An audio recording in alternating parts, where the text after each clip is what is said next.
是全台唯一的中药草原，丰富物种，随处是宝。它这个叶片有这个，好像蚕丝一样，一点点，叫杜仲、查拉扣短、小偷皮带。为什么有这么特别的名字？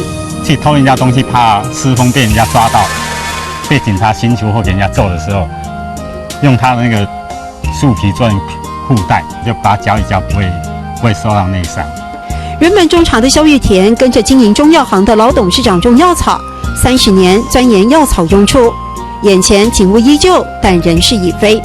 所以你会舍不得吧？如果老板要把它卖掉的话，会不会？是很可惜啊。也许再过不久，自己也得跟这块药草园告别。500多种药草，多少心力，常有专家来交流，有过辉煌的曾经。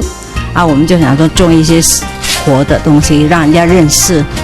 有的有毒的啊，有的没有毒的啊，或者哪一种方面可以，各方面的用途啦不一样嘛。但是观光农场林立，来不及转型的中药草园，如今总是门可罗雀。老板娘跟儿子只能现实面对。就想要把它全部能够让有心人或者是有这方面有兴趣的人来接引，跟来接收经营啊。你说的眼眶都含泪了，会很不舍，对不对？对。但是有时候输养会冲掉，输赢不是重点啊。